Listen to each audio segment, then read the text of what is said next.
Hello everyone, ಎಲ್ರಿಗೂ ನಮಸ್ಕಾರ. Welcome back to Seema's Academy. So this video I am making on production possibility frontier. So already production possibility frontier ನ ವಿಡಿಯೋವನ್ನು ಹಾಕಿದ್ದೇನೆ ನಾನು, but ಇದು ಪೂರ್ತಿಯಾಗಿ ಇಂಗ್ಲಿಷ್ನಲ್ಲಿದೆ. ಸೊ ಸೆಕೆಂಡ್ ಪಿ ಸಿ ಮಕ್ಕಳಿಗೆ ಯೂಸ್ಫುಲ್ ಆಗಲಿ ಅಂತ ಹೇಳ್ಕೊಂಡು ಅದನ್ನು ಇನ್ನೊಮ್ಮೆ ಕನ್ನಡದಲ್ಲಿ ಎಕ್ಸ್ಪ್ಲೇನ್ ಮಾಡಿ ವಿಡಿಯೋ ಮಾಡ್ತಾ ಇದ್ದೇನೆ. All right.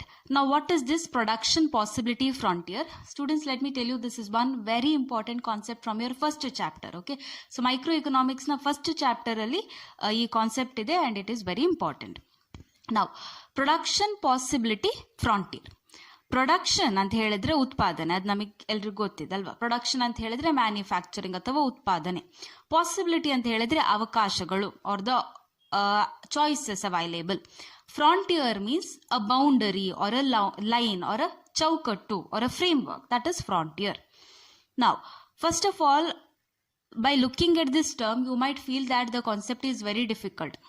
ಈ ಪದಗಳನ್ನು ನೋಡುವಾಗಲೇ ಏನೋ ಇದು ತುಂಬಾ ಕಷ್ಟಕರವಾದಂಥ ಕಾನ್ಸೆಪ್ಟ್ ಇರ್ಬೋದು ಅಂತ ಅನ್ನಿಸಿದ್ರು ಕೂಡ, let me tell you the concept is very simple. Okay, now I will give you an example, a real life example.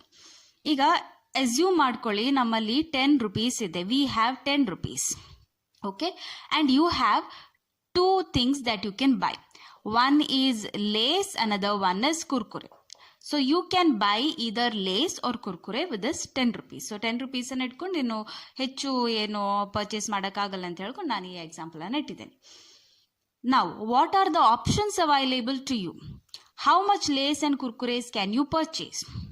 So the first choice that is available, first option ಏನು, ನೀವು 10 rupees ಅನ್ನ ಕೂಡ ಪೂರ್ತಿಯಾಗಿ ಲೇಸ್ ಖರೀದಿಸುವಲ್ಲಿ use ಮಾಡ್ತೀರಾ. That means you will give 10 rupees to the shopkeeper and purchase entirely lace.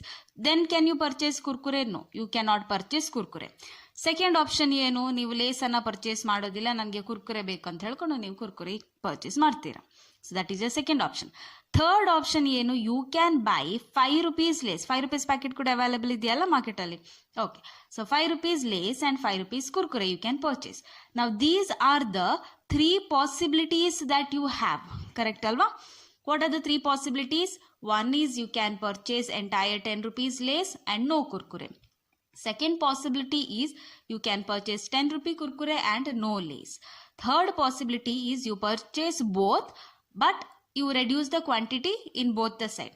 So lace 5 rupees, kurkure 5 rupees. These are the 3 possibilities available to you. Same thing ನಾವು ಇದನ್ನ ಪ್ರೊಡಕ್ಷನ್ಗೆ ಅಪ್ಲೈ ಮಾಡುವಂಥದ್ದು. ಈಗ ನಾವು ನೋಡಿದಂಥದ್ದು ಈ ಎಕ್ಸಾಂಪಲ್ ಏನಿದೆ, that is given in terms of consumption. But we are applying the same concept to the production. ಉತ್ಪಾದನೆಗೆ ಇದೇ concept ಅನ್ನ ಅಪ್ಲೈ ಮಾಡುವಂಥದ್ದು in the concept of production possibility frontier. All right? Yes, now will come to the concept of production possibility frontier. Example ಅರ್ಥ ಆಗಿದೆ ಅಂದ್ಕೊಂಡಿದ್ದೇನೆ. Look is this table now.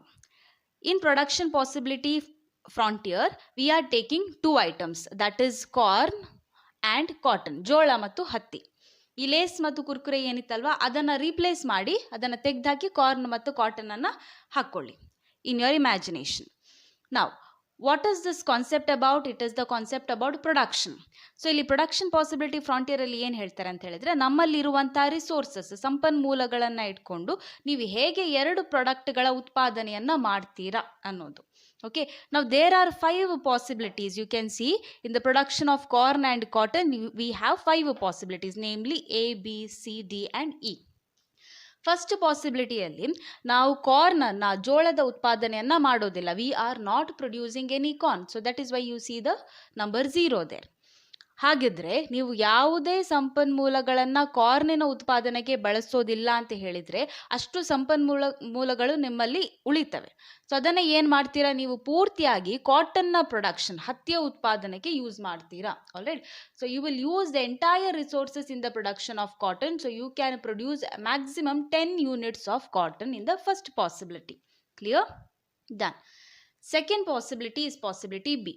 So ಇನ್ ದ possibility B, if you produce 1 unit of corn, 1 unit of ಜೋಳವನ್ನು ನೀವು produce ಮಾಡಿದರೆ ಅಲ್ಲಿ ಕಾಟನ್ನ ಪ್ರೊಡಕ್ಷನನ್ನು ಒಂದು ಸ್ವಲ್ಪ ಕಡಿಮೆ ಅಥವಾ ಒಂದು ಸ್ವಲ್ಪ ಕೈ ಬಿಡಬೇಕಾಗುತ್ತೆ. So that is what it is told in the production possibility frontier. ಒಂದು ಪ್ರಾಡಕ್ಟಿನ ಉತ್ಪಾದನೆಯನ್ನು ನೀವು ಹೆಚ್ಚು ಮಾಡಿದಾಗ ಇನ್ನೊಂದು ಪ್ರಾಡಕ್ಟಿನ ಉತ್ಪಾದನೆಯನ್ನು ಏನು ಮಾಡಬೇಕು, ಕಡಿಮೆ ಮಾಡಬೇಕಾಗತ್ತೆ. ರೀಸನ್ ಏನು, ನಮ್ಮಲ್ಲಿರುವಂಥ ರಿಸೋರ್ಸಸ್ ಹೇಗಿದೆ, ಲಿಮಿಟೆಡ್ ಆಗಿದೆ. ನಮ್ಮಲ್ಲಿ ಬೇಕಾಬಿಟ್ಟು ರಿಸೋರ್ಸಸ್ ಇಲ್ಲ. We have very limited resources. That is what we study from the very beginning of economics, that the resources a firm has or a resources a economy has is very scarce or limited in nature. ಸಂಪನ್ಮೂಲಗಳು ಮಿತವಾಗಿರುವ ಕಾರಣ ನೀವು ಆ ಸಂಪನ್ಮೂಲಗಳನ್ನು use ಮಾಡಿಕೊಂಡು ಬಳಸಿಕೊಂಡು ಈ corn ಮತ್ತು ಕಾಟನ್ನ ಉತ್ಪಾದನೆಯನ್ನು ಹೇಗೆ ಮಾಡ್ತೀರಾ, ಅದು production possibility frontier. In the third possibility you see, if you produce corn 2 units, so 1 ಯೂನಿಟಿಂದ 2 ಯೂನಿಟ್ಸ್ಗೆ ಜಂಪ್ ಆಗ್ತೀರಾ ಅಂತ ಹೇಳಿದ್ರೆ ಇನ್ನು ಕಾಟನ್ನಿನ ಪ್ರೊಡಕ್ಷನ್ನ ಇನ್ನೂ ಸ್ವಲ್ಪ ಕಡಿಮೆ ಮಾಡಬೇಕಾಗುತ್ತೆ. So that will reduce to 7. Next in the possibility D, if you are producing 3 units of corn, the production of corn will reduce again to 4. Finally, if you see the possibility E, you can produce maximum 4 units of corn and no units of cotton. So 4 units of ಕಾರ್ನನ್ನು produce ಮಾಡಬೇಕು ಅಂತ ಹೇಳಿದರೆ ಕಾಟನನ್ನು produce ಮಾಡಲಿಕ್ಕೆ ನಮ್ಮಲ್ಲಿ ಯಾವುದೇ ಸಂಪನ್ಮೂಲಗಳು remain ಆಗೋದಿಲ್ಲ, ಉಳಿಯೋದಿಲ್ಲ ಅಂತ. So you understand the concept. These are the different possibilities available for us in the production. So one basic idea you can see here is that whenever you increased the production of corn, you had to cut down the production of cotton. ಅಲ್ವಾ, ಕಾರ್ನಿನ ಜೋಳದ ಉತ್ಪಾದನೆಯನ್ನು ನೀವು ಹೆಚ್ಚು ಮಾಡ್ತಾ ಹೋದಾಗೆ ಹತ್ತಿಯ ಉತ್ಪಾದನೆಯನ್ನು ಏನು ಮಾಡಬೇಕಾಯಿತು, ಕಡಿಮೆ ಮಾಡಬೇಕಾಯಿತು, ಇಳಿಸಬೇಕಾಯಿತು.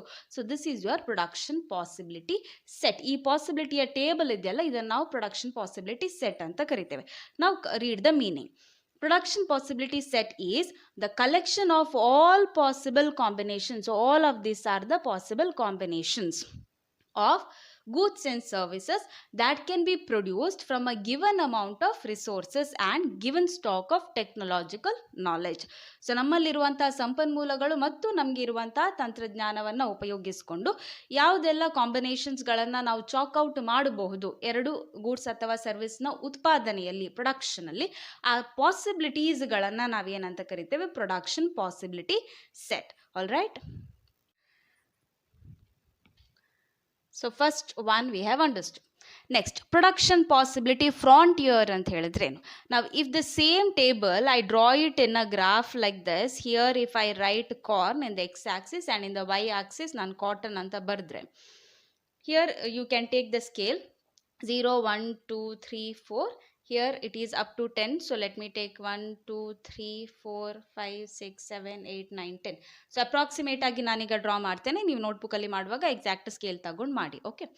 ನಾವು ಫಸ್ಟ್ ಒನ್ ಪಾಸಿಬಿಲಿಟಿ ಎ ಅಲ್ಲಿ ಏನಾಗಿದೆ, corn 0, cotton 10. So 0 and 10 I will mark it here. Second one for the possibility B, corn 1, cotton 9. So 1 and 9 somewhere here. And then you get 2 and 7. Next one 2 and 7.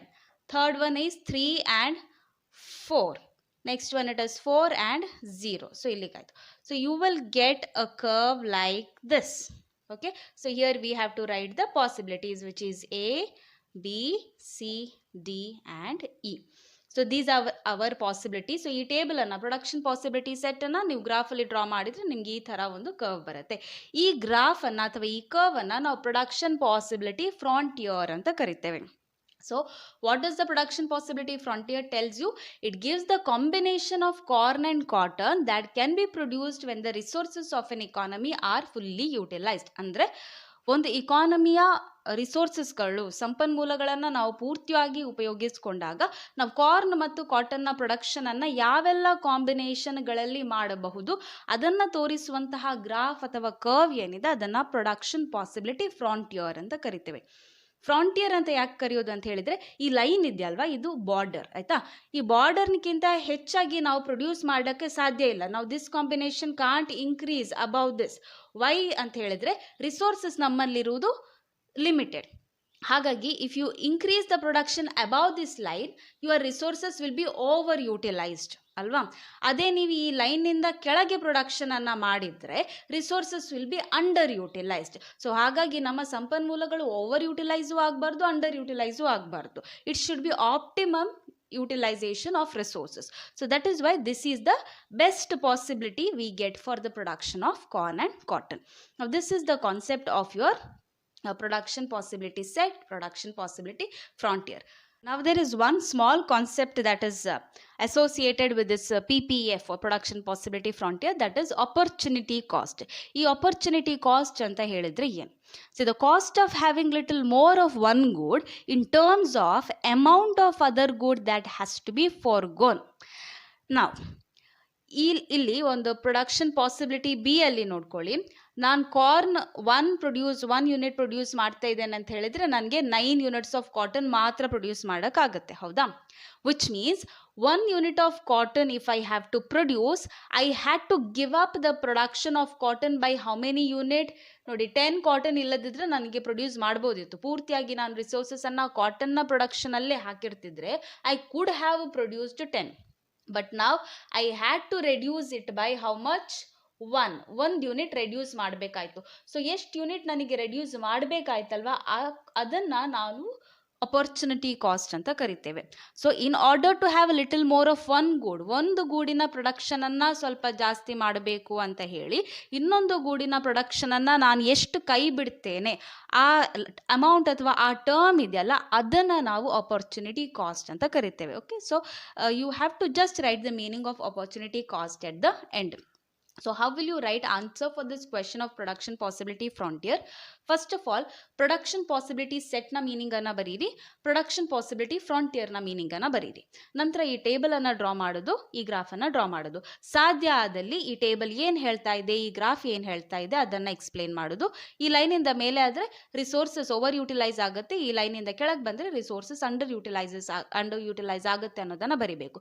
ನಂತರ there is a term called opportunity cost, just write one sentence about it.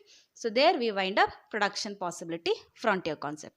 I hope it is understood. If you have any doubts or if you want to seek any clarifications, please let me know in the comment section. I'll be happy to help you out. Thank you so much for watching the video. See you in the next video. Till then, take care. Bye. Namaste.